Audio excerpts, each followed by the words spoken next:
Ladies and gentlemen, welcome back to another episode of Mixing Masterclass. I'm your host, David Perzina. Today we are up in North Phoenix, right here at Sound Valley Studios with the one and only Aaron Bubb, aka Redcoat Kid. Let's give it up for my guy, Al. Hey. How's it going, everybody? Hey, man. Welcome to the show, and thank you for having me. Absolutely. Pleasure to be here. Appreciate you. We had a really good chat over the phone, man. It went a direction that, I'm trying to make sure we take this. And it was a good look at how I can take this. Sure. So on the last interview, I went there with it too, because I don't want to come in and I don't want to just be technical guy. All day, every day is work, right? Mm-hmm. Like we do that enough. All the time. And it can take its toll on the mental and all that. So we'll get into all that and whatnot. So I believe you moved here from the Midwest. If I'm not mistaken, that was Nebraska? Yep. Born and raised in Nebraska. Grew up, really started my life as an athlete and played football. And so really learned like discipline and all of the, things like teamwork and aspect of trying to be a leader through sports and athletics growing up.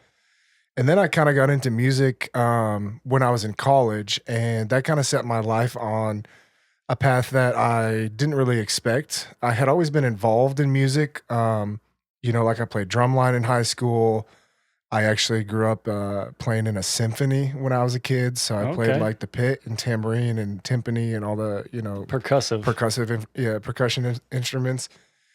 So I'd always been involved in music and played piano, been classically trained. But I never knew that I wanted to get into the production side of things until I started making music in college and just kind of had some random success. Had been picked up online by a couple of publications that put some of my songs out and kind of got a good number of views in a quick amount of time. And so from there, I just kind of said, oh, I guess I'm going to be an artist and create music. And so that's kind of how it started. We'll get there. Hey, tell me though, let's see, what was it that your parents listened to? Like, what was the influence music-wise in the house? A lot of Christian music. Okay. Yeah, K-Love Radio. Okay. We listened to a lot. My dad liked rock and roll. Okay. Certainly heard about the days of them, as kids going to, Van Halen or ZZ Top or AC/DC or, whoever the name was in during rock at that time. But my mom was really into like Michael W. Smith, Casting Crowns, the traditional Christian band music. Okay. And so, just riding around in a car as a kid, that's what I remember. I say, hey, that's not a bad look though, because you get into like the gospel chords and you get into the 100%. the vibes, Absolutely, right? The spirit, the lifting of the goosebumps with those chords. I feel so that's legit, man. Who was the chef around the house?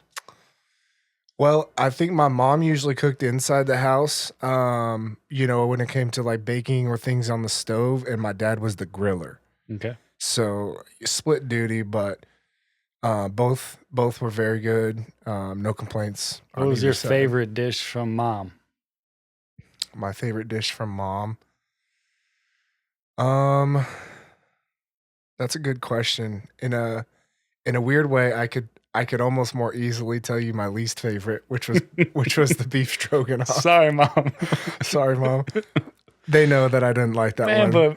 It could have been good there because beef stroganoff's my jam, bro. Man, it's just not for me. I'm not a mushroom person. Again, Mom, I'm not a mushroom person. So all right. For me, but she was just, able to make kind of all sorts of things, right? So not like one thing, I guess in particular. She does make a really mean breakfast casserole and some cheesy potatoes that are to die for. So those two would probably be her go-to, but she was just, your quality mom that, put lunches always together for us, as kids, and just did all the things necessary, whether it was mac and cheese, peanut butter and jelly, or a full-on meal, just to make sure we were fed and happy. So bagged lunch or school lunch then? We got school lunch, like hot lunch, like 2 or 3 times a week, and then we took our bag the other days. Okay. And before the week started, or the month started, me and my brother and sister used to line up and pick which days on the calendar because they would print the menu. before school. I had bag lunch every day, Every same single day. sandwich. Yeah, same sandwich and everything. Shout out my ex-stepmom. God bless your ex-stepmom. Hey, she put the work in though. She packed that thing every night, man. You're I got to here. give it to her. I was eating still, so You're here. You still turned out. you're right. I'm here. That's right. All right, so you played some sports in high school, Yep. and is that what brought you to college? Was the sports? Yep. I got a scholarship to play football, so I started doing that. But then I got hurt a bunch, and I had like 3 shoulder surgeries, and actually like 3 or 4 concussions also in football. So eventually, I said to heck with it, and I just went to school my senior year, and that's actually the year that I had kind of started making music Okay. on like a production level, Okay. and just kind of got into it. And then You were spitting things kinda- you were spitting the flows before college then. yeah, I mean, I had always been trying and just writing. I've always been a writer. Like I said, back to you talk about like Christian music. It's heavy on the writing influence, Okay. especially telling a story, and Yes. so I guess I connected with music in that And way. inspiring. Yeah, Yeah. and so like, my story where the red coat kid comes from, I'd like to know. Yes. that's why? from my grandfather. So he was tied in with Nebraska as well, and the university as well, and they had like these red coats that were like kind of suit jackets. And so when he passed, it actually had gotten passed down to me. And one of the things he always told me was, no matter what your passion is, go and chase that dream. And so when I became, like I said, I just kind of, for accident, made some songs and made some music in college, and it kind of started, taking off a little bit. And so I was kind of, at that time, I didn't really have a name and stuff. And I was trying to think of what I wanted to be, how I wanted to brand myself, all that kind of stuff. And I was sitting in my college dorm room, and I looked up in my closet, and just like clear as day was like hanging the red coat. And I was just like, wow, that'd be kind of cool. So a lot of people think it's having to do with like the British or something, or the army, and it doesn't at all. I knew it had something to do with Nebraska. Yeah, it does. Obviously, I mean, No. if you know anything about your 50 nifty United States, you should know that Nebraska's red, right? All the time. I would hope that everybody would know that, or they're just in It's my favorite a color. bubble. Yeah, we're So red that's everything. That's cool though. I like that because it's true to you. It's true to where you're from, Yeah, where you were brought up. Some people, they go off on some way random name and have no relation to their upbringing and who they are as a person and an individual. yeah, So that to me, it's authentic as hell, and it's good to finally. I mean, I had a feeling of it, but it goes deeper with the grandpops and the school. So yeah, I dig it, man. Good name, good name. thank you. Yeah, I just feel like too, it, as you become an artist, now I've been doing it for a while, and now I'm on the other side being a studio owner, and have been pretty fortunate in my life. When you're starting out like that, picking something that's unique, I think, but that you can build a little bit of a brand with as well, and that's got a meaning or a story behind it, is super critical. Absolutely, absolutely. Got to be able to tell it, and if you can't tell it, then there's no story, obviously. Yeah. So okay, when it comes to the production side of things, and obviously this is mixing master class, but I get the vibe that you might have been more on the producer side at first, where keyboard, you said. Yeah, I mean, for me personally, I really started on the artist side as a writer. Yes. And so once I learned that, then I pretty much saw COVID shut things down, where I couldn't continue playing shows or really doing anything of that nature. And so that's where I wanted to learn to make money and make music still. So actually at that point, I more so dove into the engineering portion, because I've tried to make beats, and I'm talented on like some instruments, and my rhythm is really good, but I don't have very good patience. And that's something I'm trying to work on as an individual. And to sit there and like make beats over and over and over, and like use the same 808, but in one song it sounds good and the other it doesn't. Like, I just don't have that much patience. I'm kind of like a big idea guy. And so when I have an idea or like a thought about a song, I just want to like, boom, get to it. So in a weird way, I mean, I started on like classical production, right? Because of my background and training, but then more so got into the engineering side rather than the beat production side, I guess. Well, people don't distinguish the difference between an engineer and a producer. When you say idea guy too, don't slack on yourself on that side when it comes to, okay, I'm not a beat maker, I don't make the beats, but executive producer is the idea guy. They're the guy that's gonna listen to the track that's brought up in the studio or with the artist, and they're the one that's going to expand on it, add suggestions, whatever pops in their head from hearing that song. So keep that in mind, dude. You know what I'm 100%. saying? Like Yeah. when you go into a room, if you got that ability and you hear something, don't be a closed mouth. You know what I'm saying? Well, and I think that's probably for me where my future in music lies. I have a lot of technical abilities, but as I've been a studio owner for 4 or 5 years, I think there's a key difference, and maybe people that have worked with us here even would say the ear that I have and some of the things that I do with the songs, and people say things like, "Wow, that's the best I've ever worked with," or that's not to toot my own horn. That's because I've taken the time to understand and learn the music at such a deep level, Mm-hmm. from production to measures to beat count to all of it, songwriting and placements and everything in between. So, like I'm inspired by like Quincy Jones, people like that. Mac Miller was even like people don't understand how much of an executive producer that he Oh controlled yeah, all the he things made it going all. on, Yeah. in his mind. He heard it all before it happened. Mm-hmm. So people like that give me inspiration because I do think I've hit a point in music. Like I've performed on like really big stages. I've like recorded super big names. I've worked on like Grammy level projects.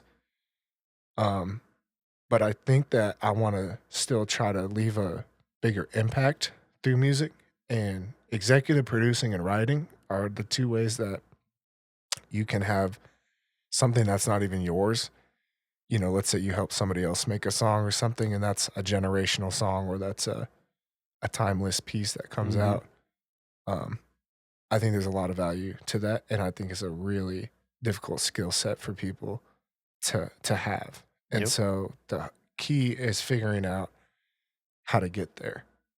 Like, It's finding you know what I it's mean? finding the artist willing to accept that portion of this industry. I think a Yeah. lot of people are, I gotta write this. Yeah. You know what I'm saying? And so it's really coming across the right artists, and then being able to showcase that ability through them a few Mhm. times, and then it's like proof in the work, and you got an example or sample to show maybe even somebody that ain't with that jive, and you can shift their mind to being like, hey, an executive producer, a songwriter is okay. Mhm. And I think a lot of people, they don't understand it. That's, you know, oh, Drake has a ghostwriter and, blah, blah, blah, blah, blah.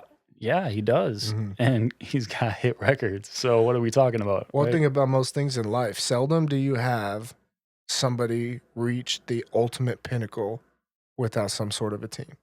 Absolutely. Seldom does that happen. Whether Mhm. it's a MLB player, um, even individual sports. Like my brother's a swimmer and a swimming coach, right? You would look at that and you would say, oh, like, okay, Michael Phelps, greatest swimmer of all time, individual sport. He went out there and did it. Well, really, he's got a whole team behind him of nutritionists and coaches and athletic trainers. Mhm. All of those people are important to the success ultimately of that one individual. And the Yeah. artist is no different.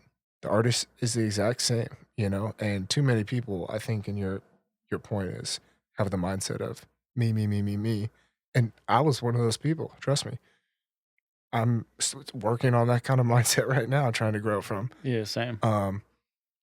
But I think once you realize the value in others, you're like, oh, yeah, now I get it. Yeah. Because I obviously took on the mixing part because I was making my own beats and wanted them to sound good. Hmm.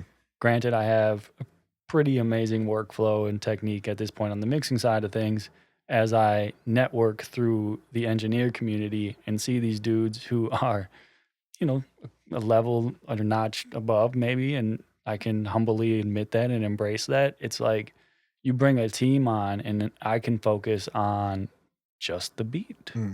right? And it's like, Yeah. yeah, why wear so many hats when there's somebody that might even be willing to contribute their time because they see how good you are at what you do, and they just want to a piece with what you're doing and add value to what you're doing.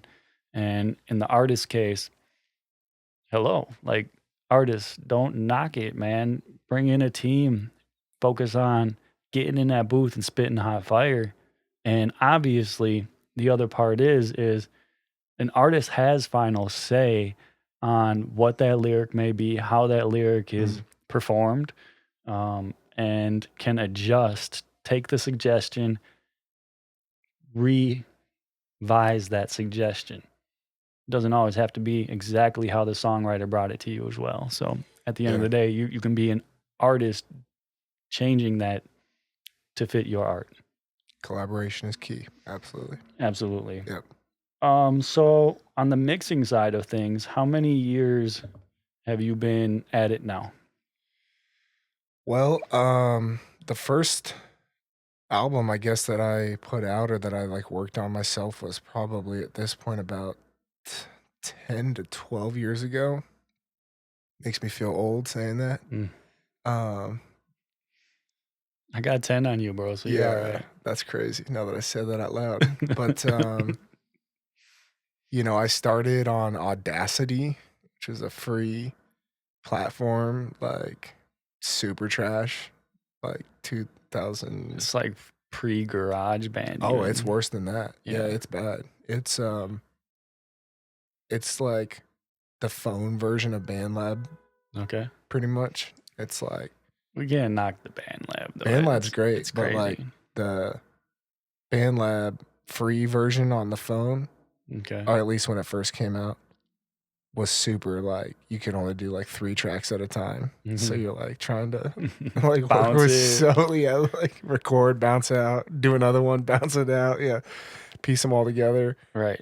So, but I guess I just even I vividly remember the first time I like, and this is gonna sound weird, especially for people who don't like work on the audio part, but the first time I like inspected an audio track and I like blew it up and I was like looking at all the waveforms, seeing how it moved up and down on the line, what parts were compressed and not. I was like, whoa, this is like performing like you can do like microsurgery on like any audio. I thought that was Yeah. so cool, Yeah. like a video game. And so that's like where I got into it first. And then like my artist side had some decent success. So I was, speaking of a team, like I literally like hired a guy that was like making all my beats exclusively, like, and I was like spending good money for it to happen. Shout out Timmy on the beat. I had like a guy that was producing and engineering like all my vocals, so like I had the same sound. Like I was super into it. Built a brand, built a website, shot videos. But then once, like I said, COVID hit, I found the passion again to learn that for myself and wanted to grind and hustle to still be in the music game while like making money. And at that point in time, it was either producing, which I knew I didn't have the patience for, or engineering. And so, yeah, I guess it's just like where the desire and the passion to do it. And now I love it. Like I can mix all day. What is the first, let's say it's a fresh mix, right? Mm. You're sitting down and besides importing the files, what's going to be the first thing you do when those tracks are already there? I'm going to get into my template. So I have over the last 10 years developed like a proprietary template, what I call my raisin cane sauce or my Coke recipe. I protect it with my heart. It is literally the reason why I make what I make sound the way that it sounds. So the first thing is organize and get it into the template order that I want. I typically do some layering in my templates, especially in the hooks. Hopefully there are some opportunities or some options for that, or the artist has left those in there. If not, maybe use some of the other pieces or other takes that he previously had. But if it's a song done here, all of our engineers are trained on the template, so they know what to watch for and what to be recording essentially. What to get? Yeah, if it's from somebody's house or something like that, you're working with what might have to vocals you dupe. have. So Yeah, you yeah, might you have to might dupe. dupe them up, or parallel compress them, or to put a send on some to try to boost it up, or anything to. Because I think what people lack the understanding of is how important the recording part is, Mm-hmm. and getting good vocals and enough vocals. And I'm not trying to hate, but like the people who just like do a one take and you just like record everything at one take, your hooks in there, your verses in there, everything's just like one line all the way through. I got one line and a beat to work with. Like I can make you sound good, don't get me wrong. Fully confident in my abilities. But if you could just like give me some dubs and some ad libs and some maybe ins and outs and stuff that I could make cool, and work with it, then I think it helps so much. And I think like most people don't realize that. Yeah, not just for that purpose either, because if you get multiple takes, there might be a way they set a phrase differently that just sounds the best for the lead. Mm-hmm. You know what I'm saying? All the time. Yeah, because if you just one take, you go through, sure, you might have nailed those expressions, maybe a Tech 9 would nail those expressions, right? Yeah. But not everybody gonna nail them expressions in one 100%. take. And the more they go through it, then it's like you can sit down, or whoever the engineer is, they can look at line by line on the multiple tracks to say, okay, I want this line for this bar, Yeah. half bar, whatever. Okay, on this third track down here, I like this line, and so on and so on. And you can piece that solid one take so that the inflections and the tone and everything is really where you want it. And like you're saying, the recording is the first step. Mm-hmm. They don't give you a good solid recording, a good performance, Mhm. then you're Tough to work with. you're constrained. Yeah, I really like to watch Billie Eilish and Phineas, her brother. Love them. They do a lot of comping, Absolutely. and it's really cool to see. She'll do like 50 takes of the same thing, Yep. and he even will have her like do it on her own, so she can feel like super comfortable and kind of like in that closet type feeling, without anybody watching. Sometimes you perform your best. And so I understand people wanting to record at home or what. Like I've got a couple clients who kind of almost have a fear of coming in the studio, and tell me how, nerve wracking it is, which it's meant to be cool, calm, comfortable, and creative. I mean, it really is. And we've set the vibe up for that, but it can be intimidating a little bit. So the more opportunities you can give us to mix with, or the more takes we have, the better option we have to either piece that together in a comping like scenario, or pick out the best take all the way through, and use that as the lead. But I just think it's critically important for people to understand how important the front side of that portion is. So back to the question of, hey, what's the first thing in the mix? Is organized. Well, if it's already organized and people know what to put in there, to be quite frank, it's all the less work that we have to do on the backside. Are you working on mostly 2 tracks, or do you get stems with beats too? 50-50. Okay. Yeah, just what depends. What do you prefer to work on? Well, I think I can use either pretty easily. If I need to remove a specific instrument or a vocal or producer tag or anything, where the artist is like, hey, take this out, generally then I will need the stems. However, if it is not clipping, if it's like, a decent little mix, and there's nothing that necessarily needs to be added or replaced, 2-track is fine. I've got plenty of tools that can boost it, make it up. I mean, essentially too, like when you go to master it anyways, at least the way I learned and most people do, you're going to master the vocals to a 2-track anyhow.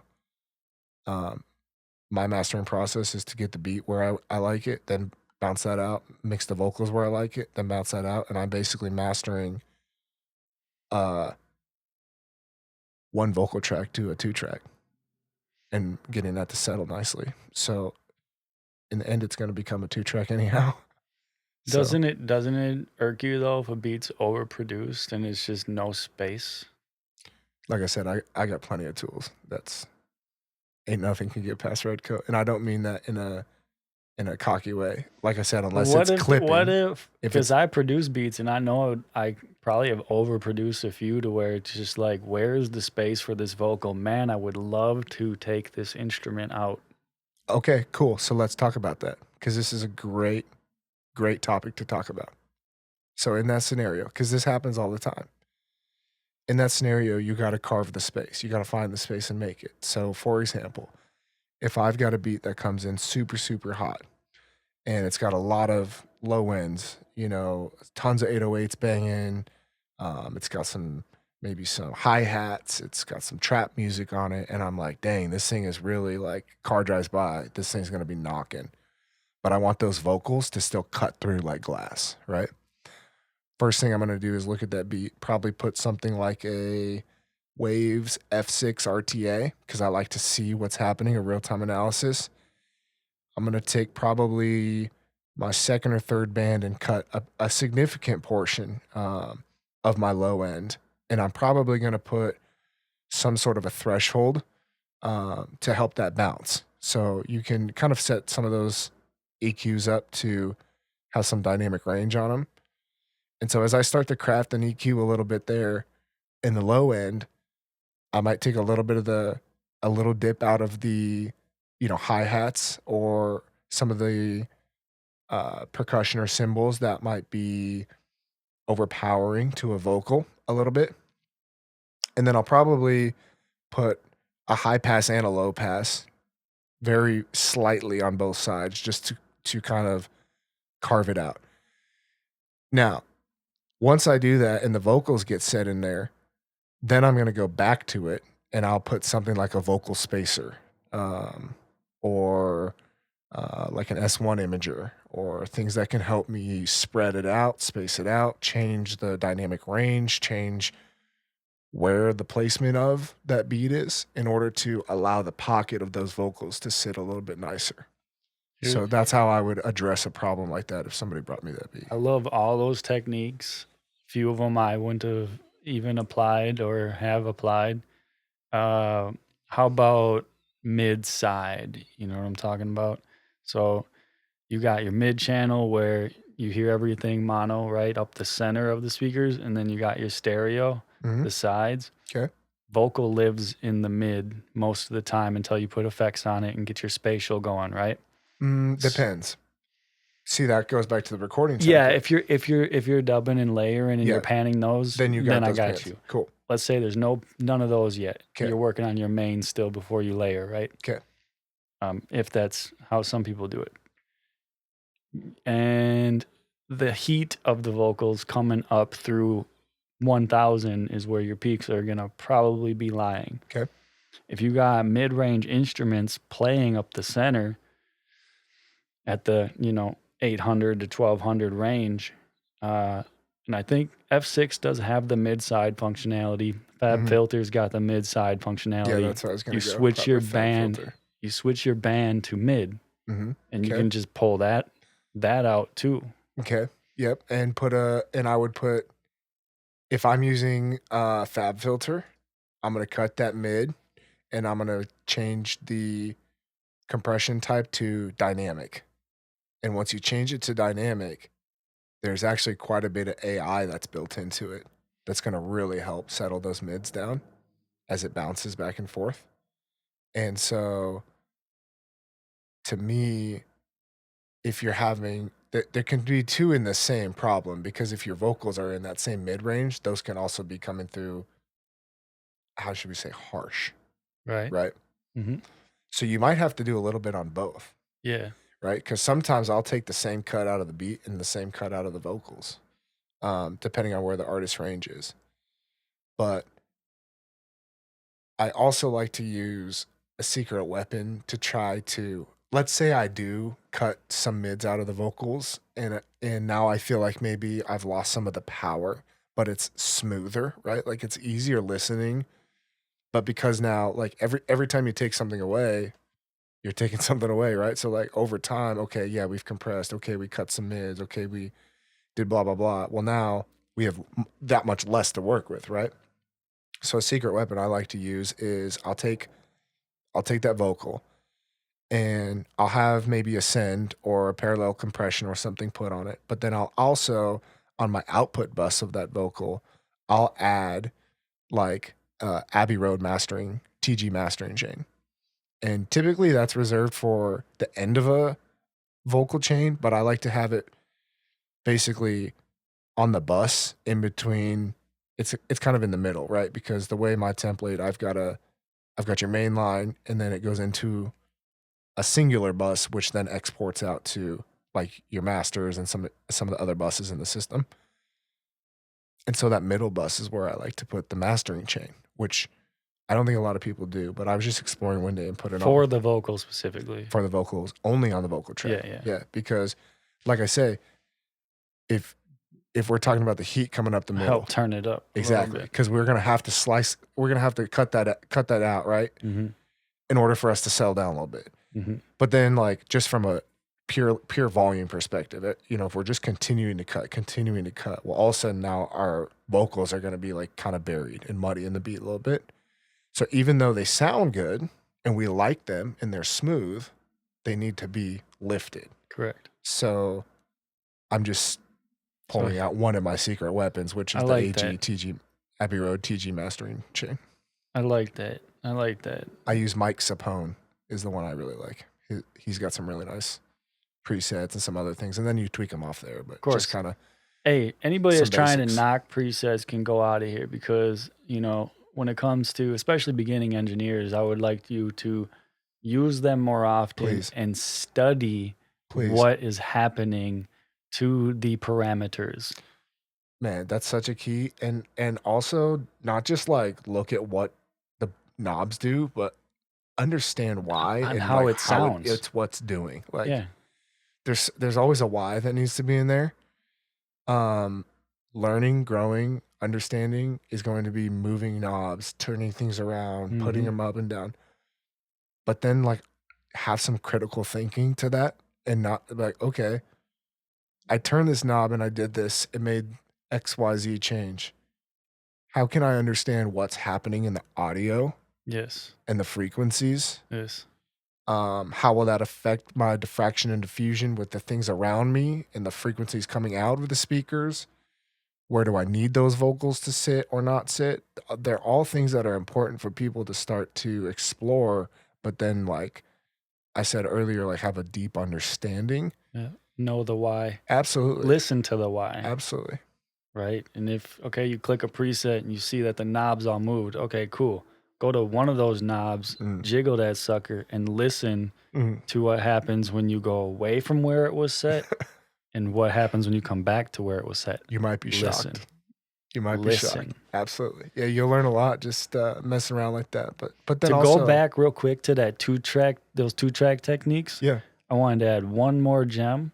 And you've probably done this too, and it's side chaining that band too. So if we hit that mid range where all the instruments are kind of playing and it's interfering with the vocal, now we can take that one band that we set to the mid channel to get all the sounds that are hitting the center.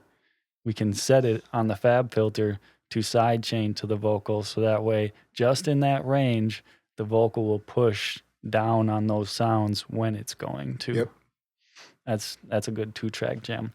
I think anytime you can use dynamics or range, I use one that I really like called Vocal Rider, even that just helps me keep the vocal. That's OG right there. Oh, total OG. Just helps me keep the vocals exactly where I want them to be set. But like, dude, some of the tools they're coming out with and stuff, like I was exploring some of the Isotope suite.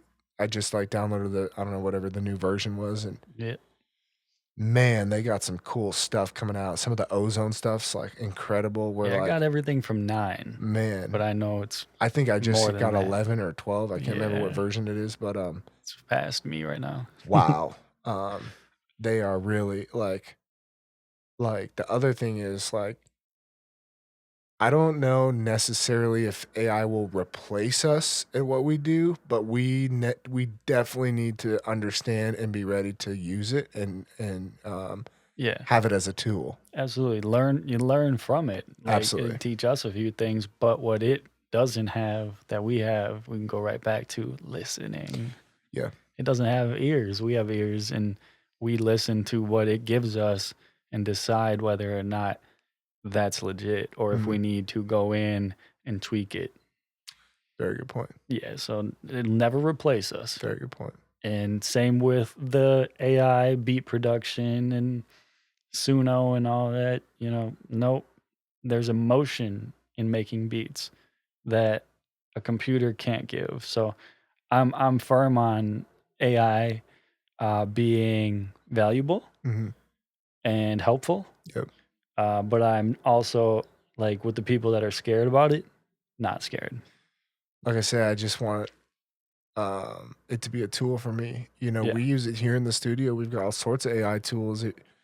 We do a lot of video production here too. I mean, there's a lot of cool things you can do with CGI and AI and special effects and green screens and stuff. I mean, you'd be crazy not to use it, but I think that people who are, there's kind of like a few different mindsets, but one of them could be people are scared of it and they don't want to address it. So they either like don't think it's real or don't think about it, or people who think that I'm better than it and don't use it or don't learn it. And I think that personally, I think the best outlook is, okay, I got to learn it and understand it. It's here. And how can I use it to my ability as a positive tool? Let it work for you. You see what I'm saying? Don't let it do the work. Let it work for you. And just last night, me and my girl were joking about it because I'm working on a jazzy soulful beat right now. Well, not even that. More like a neo soul, jazzy R&B track. And I went in Chat GPT. I don't front, right? Give me some chords for this genre, for this emotion, etc., etc. It spat out a progression. I put it in, locked it in my MIDI piano roll, and it was like, this isn't it, right? So then it's like, back into ChatGPT, I don't like the chord you gave me on bar 4. It doesn't give me this. Yeah. Spit it back at me, replug it in, still not there. Okay, go back in and tell it why it's not there.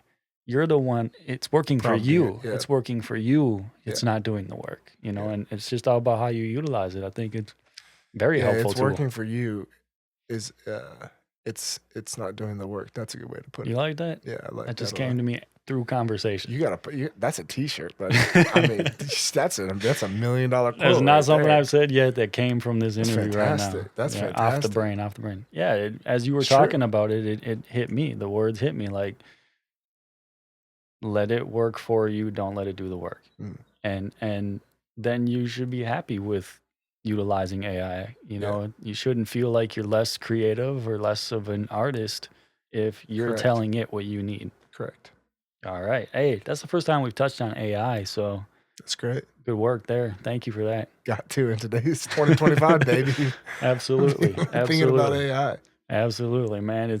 People are scared. The industry's nervous about it, and as long as we don't let it do the work and we let it work for us, I think it'll work. I agree. Yeah, absolutely. What's your favorite plugin? Let's say, what's your favorite compression plugin? Maybe 2 or 3. Tie between. I use standard R compressor a lot. That's my guy. OG. I love it. And something about the color of that thing and the way the attack and release just work. So nice. Yeah. I use on my parallel compression send, I use the CLA 2A plugin. Can't go wrong with that. Just giving it a little. So as you bring that one up, when people talk about gain staging at a -18, I think people need to understand that it's for plugins specifically that are analog modeled. So if you're going to come in hot with a plugin like that, you're not going to get the result you want. So when people say -18, that's the only reason. We can come in hotter if you're using these digital tools. But if you're using analog modeled plugins, -18 is the sweet spot on any of them. Well, remember I said, first of all, yes. And you got a rebuttal? No. Okay. And remember, I said why this is also why recording's so important. Right. Because we just want to make sure we have consistent good levels from start to finish. And with us here at our studio, we use a lot of UAD plugins, which Yeah. are mainly analog models. Right. We use that as a combination. We do have obviously analog on the way in through we have live time, like real compressors Yeah, and especially DBXs if and you're stuff recording like that, right? into them, then you For have sure. to capture at -18. It's got to be, Yeah. it's, Around. I can't stress enough Yeah. how important the recording stage is. I think it's like the third or fourth time I've said it, but Mhm. like you could have the best, you could have Mixed by Ollie on your record. If you record it terrible in your bedroom at home on a $50 microphone, and I'm not trying to hate it all because trust me, I've been there too. It's how all of us started. But quality is so key. There's such a limited amount of time and attention that you're going to get from people that either watch your stuff or listen to your stuff. And in today's world, mostly people watch music more than they listen. You're more likely to get somebody to push play on your YouTube video. They're coming for us. They're coming. Cops are outside. Anyways, you're more likely to have people press play on your video and discover you as an artist that way than just like come across you on Spotify. So with that said, whether you're doing audio or visual work, quality is so key. Absolutely. And so as you want to grow and develop as an artist or get better or learn or get more fans or go on tour or be on shows or whatever that entails and looks like for you, just understand that coming to a place like a real studio like Sound Valley and having experts, people who do this every day and know what levels to record at and how to look at this stuff is so critical to the ultimate outcome of what's going to be produced. As an engineer, it's okay to kind of show your progress from bad mix days to the good days. I think that shows a little something with work ethic. Mhm. But I also pick my battles, right? Because I know, and this is for every engineer, because we all get tired ears and don't take enough ear breaks because we think we should just keep going.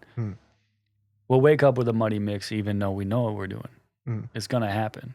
It's going to happen. You do it over and over and over again. You miss and one your ear, your ear gets tired, so you're going to wake up with a muddy mix. You don't always need to post everything. We're talking about quality and what first impressions are. Yep. Yeah, sure, show back in the day and show now, but once you get to a certain point where it starts to sound good, you got to be careful. Man, Mac Miller, when he died, had like 2,000 unreleased songs or something. Yeah. I'm not trying to be rude, but if that was like Joey from the Block, they'd all been out on SoundCloud with 200 views. My unreleased files are deep. Everybody asks me why my beats are online. They're in my hard drive, bro. Get better. Waiting to be finished. I'm working on so they sound right album right now, and it's probably going to be 10, 15 songs. And I was just talking to actually my parents the other day, and I said, I think I'm going to make probably 20, 25 records for this and pick the best 10. Mm-hmm. Pick best 15. It's not to say the other ones are bad, but it's just like you want to put your best foot forward, right? So like, yeah, it's definitely industry. When I used to work for Sony down in Atlanta, all we did was just writers would come in, be a room of 10 people, writer, executive producer, artist, A&R, producer, engineer. You get to work. Oh, made a hit today. Great. Oh, today was not that productive of a day. Great. That's art, man. Like that is art. People forget this music game, all this big business, marketing, these rappers out there, all that stuff. It's all art, man. It's all art. It's all about feeling, how people interpret it, what you're leaving to the world, creating emotion, all of that. So, it's important to take care of it. When we talk about this, the example I use is Bruno Mars' 24 Karat Magic. Just the one song they spent a year on. That's a really good song. Thank you, right? It's a really good song.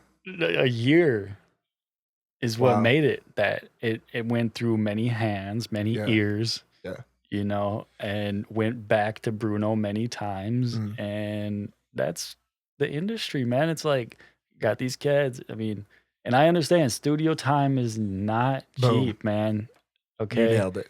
And I get that part. But why do you have to jump to the studio the same week you wrote it? Save your money up, keep practicing, keep rehearsing, video record yourself. Oh, I didn't like that yet. Video record yourself until you like it to where it's really like worth going to the studio and paying these prices that are hard on you. Well, think about the investment. If they worked on that song for a year, the amount of time and money, because people don't work for free.